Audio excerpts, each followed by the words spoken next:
All right, Boulder, we got to talk about it because if there's one thing that the Buffs have done going into this season is they have prepared and set up these quarterbacks for success, similar to what they did for Shedeur Sanders last season. And when I say they set them up, they set them up. And so depending on who takes the reins, kind of have an idea. Both of them have a group around them that will make them successful. And for Colorado, it's really replenishing some star wide receiver power, some strong power in a room, especially because if you think about it, remember, Colorado had 3 wide receivers drafted in last year's draft and 1 signed as a free agent, undrafted free agent. That's bananas. The 3 drafted, most in college football. Can they replicate that?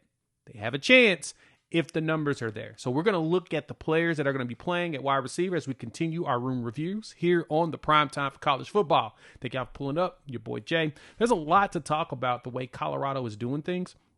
And Coach Prime and Coach Phillips have done a great job of building strong, sustainable rooms consistently.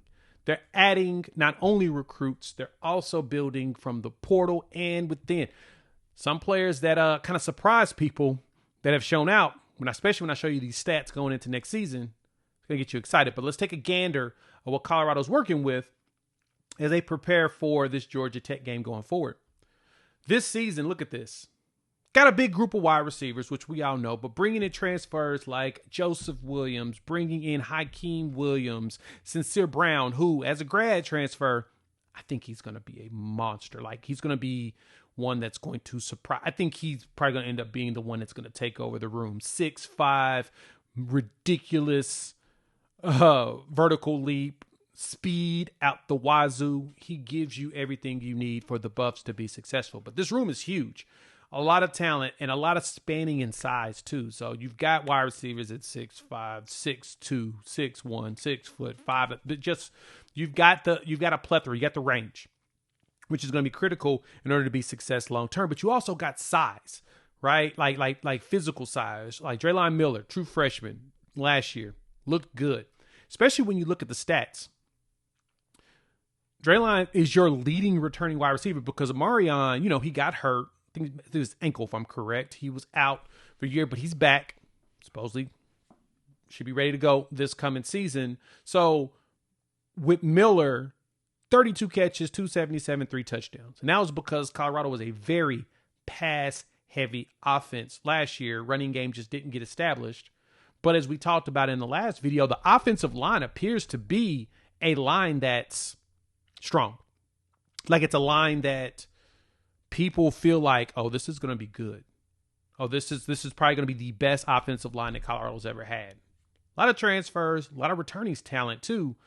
I expect that line to be much better and the run game to improve. We'll talk about running backs next, as there are some concerns with one down, but we'll dive into that in a moment. But look at what's being brought in from Joseph Williams, bringing you in 588 yards and 5 touchdowns. Sincere Brown bringing you 1,000 yards and 12 touchdowns just because he was just a beast out there. Hakeem Williams, former 5-star. He's got to get himself reacclimated to taking over, but he was showing some progression. 16 catches, 187 in his second year at Florida State, 1 touchdown. And then Jake Hestra, 24 catches, 340, 4 touchdowns. So you're bringing in transfers that's got talent. You also are playing with the talent that you currently have on your roster. And if there's one thing that we know the Buffs are going to do, they're going to go out there and look nasty when it comes to just setting up these wide receivers. So we know the quarterback's focus is going to be getting that ball out quickly, getting it to these wide receivers. And I expect Caden Salter, I expect Juju Lewis to be able to move in this system very well. Pat Shermer's going to set them up to where they have the opportunity not only to take time to go for deep balls, but also have a lot of plays to get rid of the ball quickly, similar to kind of how Shedeur was set up. Mainly because you get rid of the ball quickly and you let your playmakers just go out there and do their thing. Let them play in space. That's kind of what you want. You want talented players like that to go out there, let them do their thing in space. And that's the thing that we know that Colorado is going to be pushing for, is the ability to let guys produce on their own in space. And my expectation is the Buffs are going to definitely be heavy in that type of setup. Because when you look at the room, of course, it's extremely deep, but You've also brought in some pretty young players that have some talent. Quanell Farrakhan, kid's a blazer, and he's got size already, right? Coming in 6'1", 180. He'll probably get up in the 200 range, similar to Draylon Miller, who I think he's going to be your dude. Like, we talked about him in the past, that he comes in and can give you a lot of that quote-unquote Deebo Samuels type play, but bigger. Put him in the backfield. You could put him out there in the slot, put him on the outside. You can just move him around. He'll be a Swiss Army knife. And I know Quentin Gibson was hoping to come in and be that rock that dot or the split jersey and be a player that can play on both sides of the ball. We'll see if the opportunity comes up, but I think the Miller boys are going to be your top tier guys. I think Sincere's going to walk in and become one that ends up probably being especially red zone, but being a really big time target throughout the entire game. And when I look at a player like Joseph Williams, who's coming in young from Tulsa, he is really good. Like, really good. You can go back and see my video when I talked about him transferring in.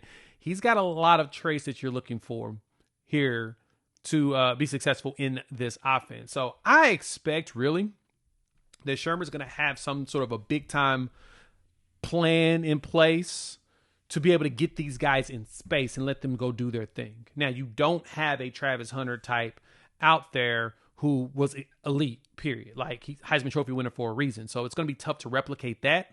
But I don't think it's going to be that tough for these wide receivers to go out there and put up numbers similar to LeJontay Wester, as well as Shepard, as well as Jimmy Horn Jr. You're going to have some talent that's going to be able to do that. So when y'all see that, when you see the room built, what do you think? Hop in the comments, let me know your thoughts. I think this could be one of, if not the best room in the Big 12 at some point. Like, last year's wide receiver room was stupid good, and people, did not see it. I pointed it out, said, hey, they set up Shedeur for success like crazy. And I think that this time around, they've done it for a second time. So definitely want to hear from you all. All right, we'll have the running back room next. We're going to talk about how the backfield's going to look as well as the tight ends. And then we'll close with quarterback as we prepare for Georgia Tech coming up next week. It's going to be a crazy week because we got football for week 0 this weekend, and it's opponents that the Buffs will have to deal with in Iowa State and Kansas State, right? You want to make sure that you keep an eye on them because you need to know how they perform in preparation for when the Buffs have to see them later this year, especially with Iowa State coming to town and then traveling to Kansas State to end the season. I think both those teams are going to be good.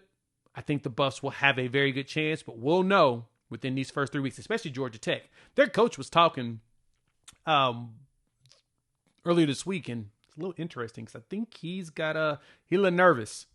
He's a little nervous. So we'll dive into that. Hit the like, subscribe, bell notification so you don't miss that video. And we'll chop it up soon.